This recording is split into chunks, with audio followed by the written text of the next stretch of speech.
Shuby. Shuby makes it easy to take your customer service to the next level. Show your clients you care with their full line of extra large, extra durable products made specifically to protect their home or business. Shuby products were made by service professionals for service professionals.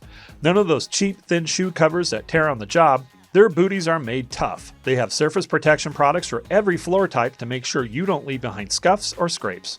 And don't forget their coveralls, made with an extra long torso for ease of motion while keeping your uniform clean all day. Let Shuby prevent the hassle of cleanup by preventing the mess in the first place. Put your best foot forward with Shuby today. Visit their website at www.shuby.com or give them a call today and mention coupon code SGIPOD10 to receive 10% off your next order. Welcome to The Successful Contractor, powered by Certain Path, formerly Success Group International, a show for residential contractors about residential contractors. We chronicle business journeys, share insights, and celebrate successes in this wonderful industry. I'm your host, Bob Houchin. As a reminder, all episodes of The Successful Contractor are available on YouTube as well as your podcast player of choice. And yes, you heard me correctly, SGI is now Certain Path. We've rebranded ourselves under a name that we believe best represents what we do for residential contractors, and that's put them on a certain path to success. For more information on what we can do for you, visit our new site, www.mycertainpath.com, or give us a call at 866-299-8505. Today's show is an interview I recorded a couple months ago. It's with Zach Wehrle, an electrician from Safe Electric in Columbus, Ohio. Zach sold and installed $570,000 in residential electrical work last year. I texted him last week about his numbers thus far this year. He's already sold and installed over $400,000, and that's, again, by the end of June, and he's targeting between $750,000 and $800,000 by the end of this year. Zach will share with you and me his service call process. I hope you enjoy the conversation and take away another or two. Zach, thank you so much for sitting down with me and talking with me today. I really appreciate it. For those who haven't had the pleasure of meeting you, could you kind of share your name, your company name, where you guys are located? Yeah, absolutely. I'm Zach. I'm from Safe Electric, and we're based in Columbus, Ohio. We're talking today. Hey, you had an awesome year last year, right? You became a crown champion, which is awesome. Kind of share with everyone, what did you do in terms of total revenue last year? I did $569,967, and I was 33 off from 570, which is why I know that. I was just going to say, that's really impressive. You had that down exactly. Yeah, I was pretty annoyed about that, but almost 570. I think my average ticket was about 16, was over 16, almost 17. That's awesome. And I want to say I did about 82% close rate. That's incredible, Zach. That's great. Yeah. What's your goal for this year? I wanted to break 6. My goal's just been to hit 6, and so it's just stayed at 6. Yeah. Are you pacing at that? Or? Yeah, I paced at it last year, and then actually I got COVID, and I think I would have hit it if it wasn't for those 2 weeks. So darn COVID, it just messes everything up. Yeah. So that's all right. That's pretty good. Even at that number, you can survive on that. Yeah. So that's exciting. Yeah. Now I know you work for your dad, right? So I'm sure that you're in the electrical industry. Absolutely. But maybe I want to hear you tell a story. So when running tools to him and all that kind of stuff back in the day. So yeah, I mean my whole life. I mean I was like, when I was a kid, I was like getting him a screwdriver, but. Then I really got into it in probably 2015. I just got out of, 2014, I got out of high school. I didn't know what I was going to do. Sure. I made the mistake of going to college and taking out loans. Oh, yeah. And I left college, and I was working as a general manager actually at a Jersey Mike's. Oh, and I was okay. working part-time, so I didn't have a day off. I was working part-time. We weren't an SGI yet. Yeah. And so I was working as a general manager there part-time, and I was just kind of going back and forth between the two. And then I was like, I don't want to work here forever, obviously, so I didn't know what I was going to do. Sure. So my dad was just like, hey, well, just come work for me full-time. So I started doing that. So when was that? Yeah.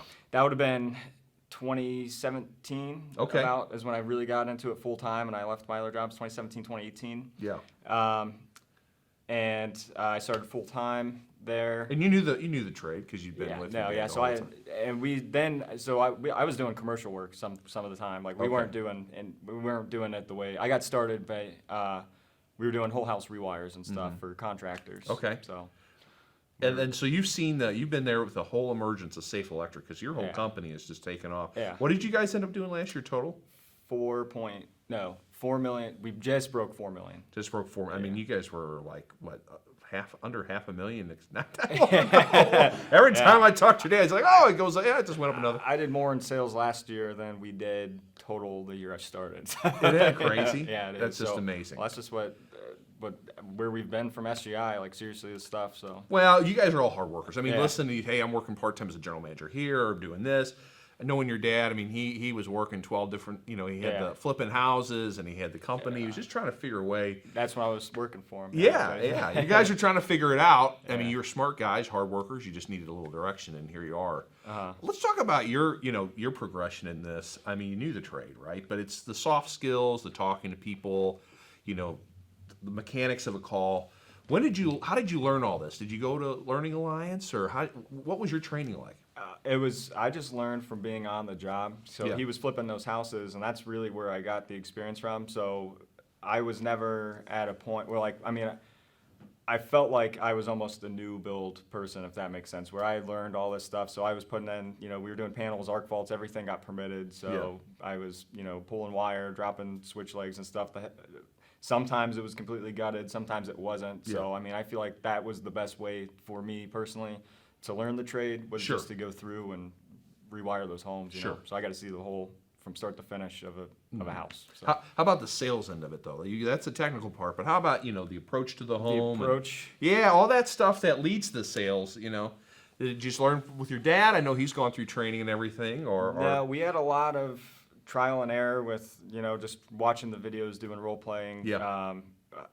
We weren't even, we were running calls, and I was showing up in a pair of jeans and a t-shirt. So things have changed a little bit. Yeah, so we learned a lot, and just trial and error and trying to implement stuff. It wasn't overnight, but you just keep on. Every year it's going to get a little bit better, and what's it going to take to get to the next step. So for me, for sales, it was watching other people do it, and Tom, who's coming in tonight. Before we hit record. Go ahead, give Tom a shout out, right? He's another Tom's crown champion coming in tonight, and he's the one who actually trained me in sales. He came from Virginia, and he was working for a company that was very similar to the way that SGI runs.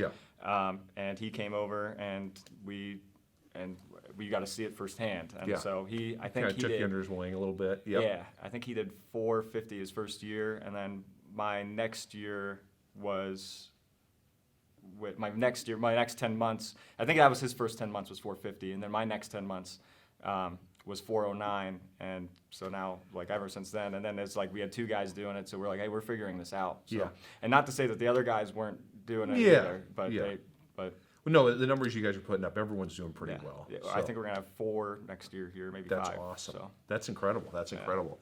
All right, let's talk about the mechanics of the call a little bit and what you do to be so successful.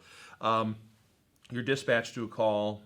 What do you do to kind of prepare, whether it's mentally or to learn maybe more about the customer? I guess you're getting pretty good notes, right, from your dispatch team. Yeah. Kind of talk about what you do as you drive to your next service call. I just I listen to some music normally.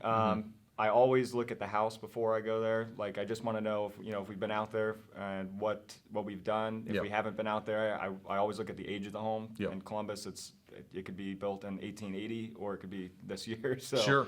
So I like to know what I'm getting into a little bit beforehand. But just mentally preparing is, I try and, no matter what the last call was, whether if I actually just crushed it, then I'm fine with that. I'm thinking you're feeling pumped, right? You're feeling good about it. Yeah, but, just try to clear my mind and focus only on what I'm going to next. Right. So, all right, you pull up to the house, you get out of the door, you walk quickly, you knock, you back up, you smile, you wave, and, someone greets you, you come inside. Now you start, obviously rapport is huge, You're trying to build a relationship. What do you do to start building rapport? Is it, do you the guy that gives a compliment, or do you like to just start open-ended questions about something you notice about the house, or what do you do? I give a compliment. I prefer to give a compliment if it's genuine. If there's nothing for me, if there's nothing that pumps out, I'm not gonna, I don't want to sound fake. I don't want to say anything. I like to garden, so if someone's growing some stuff, I'll talk about what they're growing if I know what it is. And I'll be like, Yeah. oh, that's cool, whether I talk about really anything that I can think of, Yeah. just to try and break the ice before. I always introduce myself and my apprentice every time. So You always have an apprentice with you for the most I part? always have an apprentice with me. So first thing is we introduce, we start talking about it. I try and associate myself to the area as much as possible. So Okay. I'm from a spot called Clintonville, and anytime I'm in there, I tell people, oh, I grew up right down the street, or like, I lived here my whole life. And then I moved all over Columbus, so I like to say, oh, I used to live right. Yeah. People like the neighbor thing. So 100%. Early in the call, do you try and establish yourself as, we say establish yourself as the expert before going to why they call? Because you're a young-looking guy. I'm like, holy cow, you just get right out of high school, I get that sometimes. I get that a lot where people are like, are you old enough to be doing this? And Yeah, I'm like, right. So how do you kind of establish, give the credibility of the company and for yourself and that kind of stuff? Or do you not force it? You just do it later on? I don't force it at the door or anything. It depends on the situation. If it's a diagnostic, I tell, I want to take the ease. I want to take the customer's mind off the problem, like immediately, and just let them know, put them at ease. So Right. I'll tell them, I've been doing this for most of my life. We're family owned and operated. There's not something that I'm going to get this working for you today. So I'll just kind of go through, and there's a couple. It all depends on the situation, but I'll go through and build my value statement for the diagnostic, and then I always, sometimes if it's a quote or something, I'll go down there and I'm like, yeah, body language says a lot too, and so I'll be like, man, you called the right guy out here. Yeah. When they see that the confidence in there, Right. then I think that has them feeling a little bit better about it, and they're not thinking about my age anymore. And then if I get technical with them or start talking about it, they're like, okay, he knows what he's Yeah. saying. How long do you typically will you talk with someone in the foyer or in a living room? Does it just kind of depend? As long as possible, Okay. as long So you don't push as long it. as they want to talk. I'm super comfortable with talking to somebody in their house, because the longer that they talk, people are going to buy from people that they like, and and I want. And it's not even about that, I'm in their house, they have me out there. If someone came out, I didn't want to talk to me, I'd feel weird about it. Yeah, So- right. So. How do you handle those deep personalities that guys that are working and they're like, oh yeah, come in, yeah, right there, and they do the point kind of thing? How do you establish control of that? I ask them, so if they're on the phone, they point to it, I'll almost wait for them, I'll let them know that I need to talk to them, and I'll ask them specifically, hey, is this something that this is something that we need to, are you gonna have time to talk to me today? Yeah. Basically. Sorry, Yeah. I stumbled there. No, that's all right. Are you gonna have time to talk to me today? I'm gonna need at least 20 minutes of your time today where we can actually talk and go over this, and then they, Right. they normally make the time for me once I say that it's important. They want to know. So. Right. So let's say it's someone's calling you out to install a ceiling fan, right? They're not looking for you to look at the house and do a safety inspection. It's in the family room or whatever. How do you kind of get them to start thinking about a safety inspection? I know I'm here to hang this, but explain the value to that. Yeah, I want to make sure that I tell them, yeah, I know, so I can definitely get the fan for you up today, but for me to install this, I'm actually going to do a 10-point keep it safe inspection, and that's just to make sure that I'm installing it on a safe circuit, to make sure that the rest of it's safe as well. Okay. And that if I install this, the circuit can handle it. Okay, basically, very good. to say that. And so basically, in any kind of situation, your goal is to get to the panel is your next step, to go from there and move out. Yeah. Okay. Yeah. All right. And what do you say? Someone's like, why do you need to look in the, if they push back at all, why do you really need to look at what does that mean? I just want you to hang it. Why can't you just do that? And then I'll say, well, if I hang this and, it stops working because of something else going on, then you're going to call me. I just want to make sure that this is safe and that installed correctly for you. Yeah. So That makes sense. Now, you mentioned the diagnostics. You guys sell those, obviously. You don't just agree. Well, so if, say I'm that type of customer, hey, I called you out for a service fee, right? And then all of a sudden you haven't touched anything, and you're telling me you're selling me on a diagnostic. How those crotchety guys like me? How do you handle those guys? I get that sometimes, but Yeah. our dispatchers do a phenomenal job of telling them, that doesn't come with any diagnostics. So we've actually had a lot less. Put of that into the script. Yeah. So if they say something's not working, they say, it's a $69 service fee. That brings them with the fully stocked, with the warehouse on wheels, and then it says, if they actually have to do a diagnostic or get into diagnosing if the problem's not there, then that's going to be a separate charge. So most people aren't surprised. That's great. So I haven't gotten that in a while. But if somebody was surprised about it, I just kind of go through and try to let them know, like, I'm going to take this whole circuit apart. I'm going to have to back all these out. This could take all day, and I try just to explain to them that it can take a while sometimes. So. Yeah, for sure.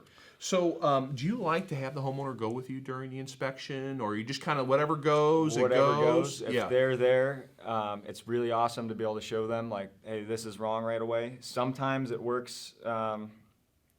I don't prefer either one. Sometimes it's really nice to have the homeowner there to show them, like, hey, this is wrong right away. Right. Sometimes it gives me a second to gather what I'm going to say. Right. Sure. So sure. if they're not there, but whatever happens, I'm comfortable either way. Okay. And do you document it or on a tablet? I take a picture of what's wrong, and I normally show them. But if they're there, they know specific. Hey, he didn't do that. Like, Yeah. So Yeah, this yeah, is yeah. mine right here. Like, they can see it. So. Right. Now, so say, okay, I'm on a call, or we're talking, I'm like, okay, I got to get back and work on some stuff in the kitchen, and you notice something like, oh man, this outlet's burnt out. Maybe you didn't notice that or something. Will you grab me at one at a time at each thing you see, or do you kind of wait towards the end because you don't want to over inundate them with different interruptions? Depending on what I see, like if it's something that I see that's like, this needs addressed like now, then I'll come pull them. Or if I see something that like if it is like a burn outlet, I'll probably grab you right then and there. Sure. But if it's like, I'm going down to the panel and it's double tap neutrals or something, then it's like, okay, I'll just write that down. Okay, right. So if it's maybe if it's a safety issue. If it's a safety issue, I show you right away. Is it a code issue too, or just a safety issue? Just a safety issue. Okay. If it's just a code thing, if it's a pressing safety issue, like a safety here and now issue. Yeah. So. All right. So you go, you've looked at the ceiling fan, and then you've gone to the panel. Do you have a natural progression through the home that you like to go to, or are you just I guess you ask them, is there any rooms I can't go into, right? Yeah, always. I start at the panel, and I normally say I'm going to start at the panel. Just because I start at the panel, I'm going to work my way up, is what I say, and Sure. I'll let you know everything or I'm going to write everything down. We'll go over the 10-point. Okay. And so you're right. You still like to handwrite kind of everything, or you guys? We have a tablet. I prefer to handwrite the 10-point inspections, Yeah. but I don't always do that. I fill it out on the tablet. It's about the same. So. Yeah. What are some things that you are always cognizant of that come up that would always help a homeowner, but also build a ticket? Like, what are some things? Grounding, arc fault breakers, surge protection are huge. Those are that has to be my biggest ticket items, or what most common, what I sell. Yeah. Most common upsells: surge, grounding, arc fault breakers. How do you explain what grounding is to someone like me? No technical background. I'm just here talking. I'm just a guy that talks to people. So what is grounding? What do you explain that? Well, the neutral is a grounded wire, and so you have 3 wires coming into your house. You have 2 hots and a neutral. And actually, if the neutral becomes ungrounded, then it can actually ruin all the appliances in your house, because it's sending excess voltage or sending different voltage. It could be sending 180 to appliances that are only rated for 120. Yeah. So if your house isn't properly grounded, then that can happen. But not only that, it's also if you have a bleed on a motor, and you say you're using your washing machine, you don't have ground rods, so you're down in your basement, you're using your washing machine, there's a bleed on that motor to the metal housing on it, and you're standing there and it's not grounded, and you touch it, you're going to get shocked. Oh, man. Whereas if you had the ground rods, you'd have the same potential energy. So I'm sure when you explain that to somebody, they're like, oh, okay. yeah. See, when you say it could, this could be detrimental to any appliance in your house, or this could hurt you. So it's a safety issue at that point, and also I don't want to spend the money on that stuff, so let's just get it done. Yeah.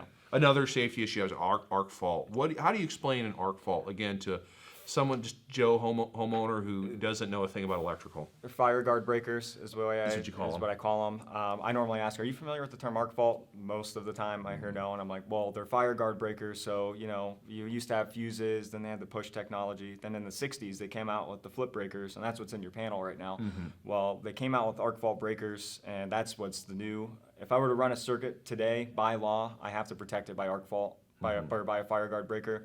So to me, it just makes sense to protect if the new wire needs it. If by law I have to protect that new wire, then your When you old want to wire, do all of them, right? yeah, your old wire needs it. And all of a sudden that becomes a panel. It does later on. Yeah. Support for this podcast comes from Rheem. Brothers Richard and Donald Rheem founded Rheem Manufacturing Company in Emeryville, California in 1925. The company has produced a number of cutting-edge products in its 89 years of operation. Today, Rheem is North America's only manufacturer of HVAC, water heating, pool and spa heating, and commercial refrigeration solutions. For more information, go to rheem.com.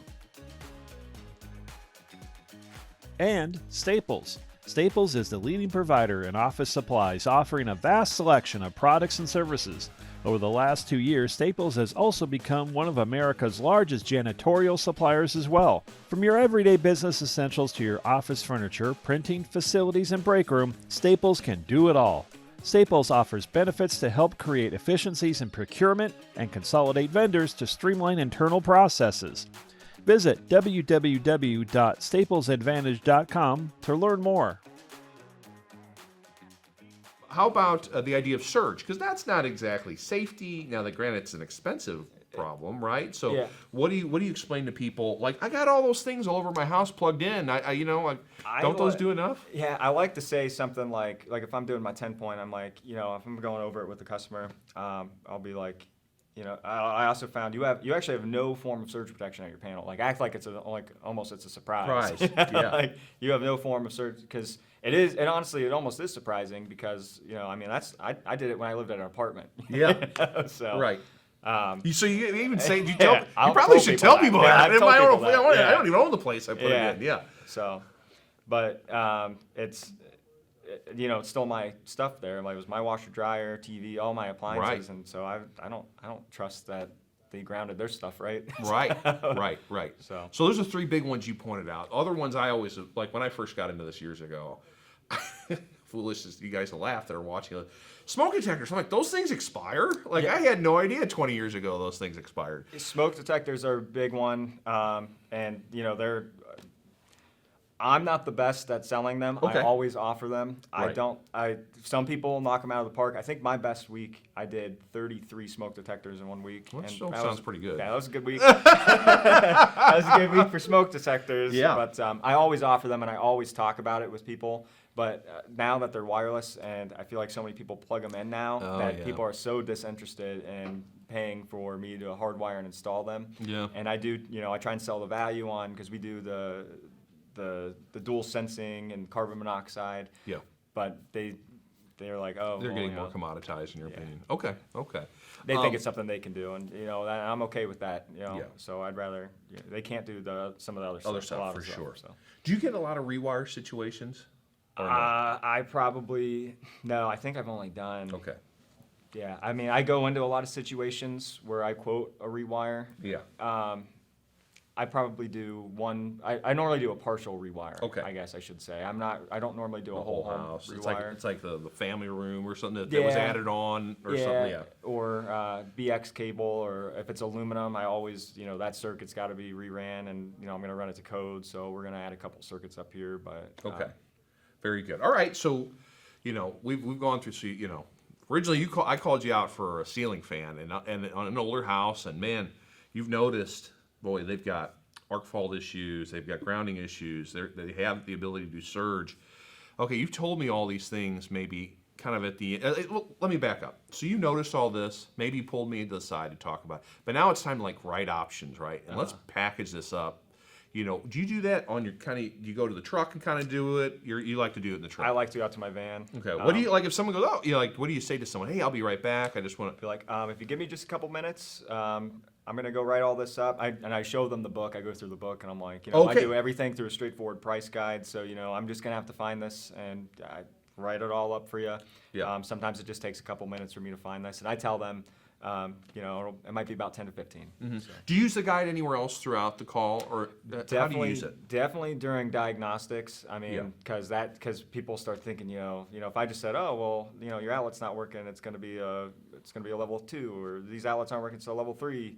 And it's, they start being like, well, $400 for what? So if I pull it out and I'm like, this, and I just read the book. I read the book right to them. Yeah. So, yeah. No, hey, if it works, right? Yep. All right. So, man, you go out your truck, you're like, oh my God, they've got arc fault, grounding. How do you just go, hey, I'm going to put it all out, plus the ceiling fan, right? Oh, I put it all on there. So you just pull it. Now, how would you build those three options? Right? I guess the cheapest is what you called me out for, right? How about those other two? How would you structure those? So being, called Safe Electric, I do my options, safest, safer, safe. And Oh, so, I like that. No, that's great. So I do safest, and I do grounding, arc fault, surge protection, and the ceiling fan or whatever they needed. You know? So we'll just say that those things are what they needed. And then my next option, I'll take something away. Like I might take the arc faults away because I feel like those are probably going to be the bigger item on the ticket. Yeah. And also, I personally think that if the house has an outdated ground, I think that's more important than getting a couple arc faults in there. Right. So then I'll take that down, and then on my bottom option, I'll probably do ceiling fan surge.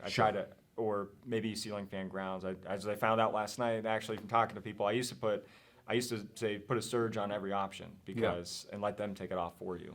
Okay. All right. As I found out last night, I was talking to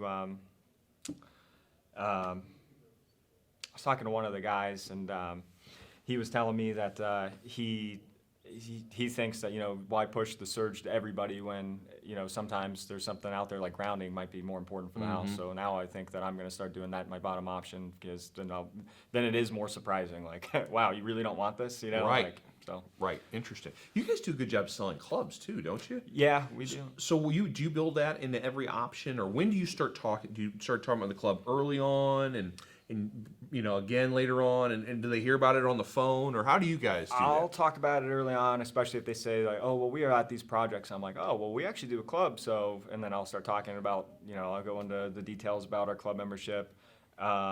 Or normally I do it when I'm going over, their options. Okay. I'll do it right then.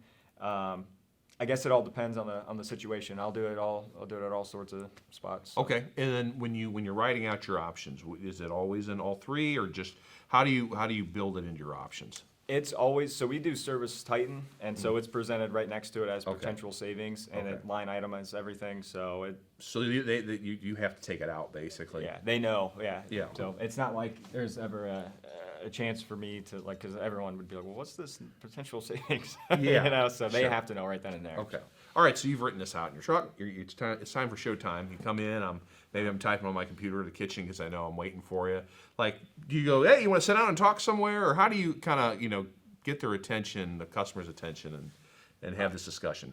I'll be like, hey, so I just wrote this up for you guys. I don't know if you have a couple minutes and we can sit down and talk about this and go over the options. That's exactly what I say. So. All right, perfect. So, and you built this all out. So, when this best option, you kind of explain all that. When you start taking things away, how do you talk about that thing you're taking away? Can you maybe give me a demonstration? Yeah, so I like to let them know, so I give them so we'll just do the ceiling fan. This option comes with arc faults, it comes with grounding, it takes care of the grounding system, it comes with the whole home surge protection, and it's also going to come with getting your ceiling fan up there today. And so I'll write that up, and then my next option, I'll be like, okay, my next option, the safer option. It's the same thing, but you're not going to get the fire guard breakers. And I try and act like it's like You're disappointed. like I'm disappointed with them. It's so I'm trying to have them almost match. Like, oh well, I kind of want those. Yeah, right. So yeah, the body language. Okay. Yeah. I need to back up. I forgot to ask you. You come back. I'm sure you go through the inspection, right? You go through what you found first. Yeah. And I should. That's my mistake. Yeah, yeah. So what do you? So you got this laundry list of stuff. I'm sure you're going to talk about the item you're called out for first. Can you maybe walk me through how you do that? So it depends on what I was called out there for. So was I? I'm sorry. So let's just say it was the ceiling fan, but boy, you noticed all this other stuff, and you have it on your inspection. But do you talk about how do you talk about the inspection? I guess let's transition to that. So I'll say something like, well, I mean, because I have to install it on something to make sure that it's safe for me to install the ceiling Right. fan and stuff. And so I'll go to that. And then are you asking like, how do I get to? Yeah, like, so I came in, and before I show my 3 options, I want to show them. I know we kind of talked. You I see what you you're showed saying. me. Oh yeah, you're not grounded, and this is an issue. I talked but now about all that. let's go through everything, right? Yeah. When you come in, you kind of before you hit them with the 3 options. And sometimes I also want to know, like, it's also good to know what they're going to be really interested in, because if they have no interest at all in something, if they're like, yeah, no, I'll still write it up, but it's really good to know what they're going to be. Then I can prioritize my options. So you do go through the inspection before you. Okay, see, I know other guys that they don't do that. Okay, that's interesting. Yeah, I go through so that way, and then You can gauge by the response. yeah, so that way, and then I can also then see like if, so then I can also see, I guess, if like, not if they're interested, but then I can also see like it also gives me a chance to have that. Then they're thinking about it, and it's Right. not just right then and there, and Right. it's You're not not just, hitting them cold. yeah, it's not just, oh, you don't have arc faults, and they're like, I don't even know what that is, Right. Okay, so you walk them through, and then and then you go, okay, excuse me, I'm gonna go right back and write up your. I do the 10 Got it. point, and then I say I'm gonna go Gotcha. write all this stuff up. Sorry I messed that up No, for you, but no. you did all right. All right, so boy, you present me with this ticket, $1,600 or whatever, and I go, that's a lot of money. Like, how do you kind of deflect that? Boy, that's a lot of money, and they just kind of end it right there. What do you say? I guess there was a lot leading up to that like we didn't get into, but like I always ask when was the last time an electrician was in the home, and I'll say stuff yeah. like, did they offer this? And then I'll be like, well, this is well, I might say 15 years. They might say a year ago, and I'll be like, well, it's kind of surprising they didn't offer this to you, because this is about 15 years of maintenance that we're taking care of for you today to get your house up to code today. Yeah. So it's not going to be cheaper than this, or it's never going to get cheaper than this. Do you deal with a lot of bid guys, like, or not really? Yeah, I mean, what do you mean? Like multiple bids, like why? Well, I had Joe's Electric out here, and they said it was going to cost $1,000, and I thought that was high. Now I had you guys come out, and now it's $1,600. Like, Yeah, sometimes we get that. Yeah. And I just talk about the scope of work, the guarantees, the warranties that we Yeah. have, and I just try and show them the value of going with us, and Sure. then also signing up for a club. It's the same guy that's going to be working on all your stuff, and so. yeah. I'm intrigued by it. How do your guarantees differentiate from the rest of your market typically? From the rest of people in Columbus. Yeah. How do you stand out? Or maybe just how you talk about them. We really don't have. I mean, we've got a lot of small electrical companies that are just like a truck in a truck. Yeah, and- that's what we call it. Yeah. So we just have, those guys who are out there, and even going on Google for some of the bigger companies that are our competitors, it'll be like, oh, they blocked my number. So it's like, oh, you're not going to get that here. And so just we back our guarantees up, and actually we just had one the other day where someone was upset about the price. And they ended up leaving us a 5-star review because they said, and it's on our Google review. I don't know if it's the best review, but I think it's a pretty good one, because they came back and said, this company actually cares about their customers' satisfaction. They're actually not happy unless you're happy. So, Right. And I think that was a good one. That's so. very cool. Very cool. To back up, you're right. I did forget to ask you. So when do you ask some of those open-ended questions about, how long have you had an electrician in the home? When do you try to slide that in? Is that after you kind of making chit-chat early on? Or Yeah, I ask a lot of questions. Yeah. What are some of the big ones that you feel are very revealing and provide a lot of insight into their mindset in the home? How long have you been in the home? When was the last time an electrician was in the home? I guess all situational as well. Sure.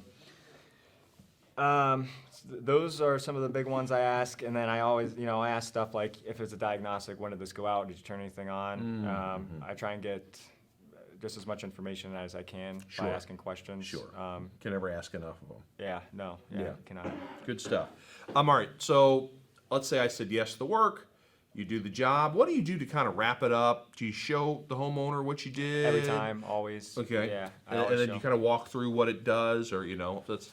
I walk through what I did and what I did and what I installed does, or what I found, or if I'm doing a diagnostic and I show them once everything's out of the wall, so then they can know, okay, wow, okay. This guy You really, see it's in depth. Right, well, that Yeah, so I'm eliminates not- that. What I'm did I not- pay for? Yeah. Yeah, I'm not backing stuff out. Most of the time, I'm not backing something out and being like, no problem here, putting it back in. Right. So that way the homeowner can come in and be like, okay, wow, like he did a lot of work here. Like he pulled everything out. So, Yeah, okay. That's good stuff.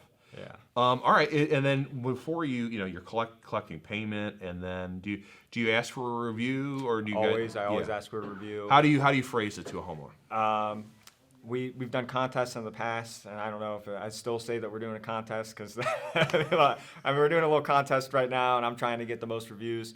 If you left us a 5-star review, I'd consider it a personal favor. So I'll say stuff okay. like that. Yeah. And everyone's pretty good with that. Yeah, everyone's pretty good with that. Yeah. Well, I mean, we do a contest about every other month, it feels like. So That's all right. why would I change that for that month? That's right. Yeah, so, I like Yeah. it. I like it. All right, man. What? Just kind of last question. Well, I got maybe two. What advice would you have for, maybe a guy like yourself years ago that was just getting into the service side to be successful?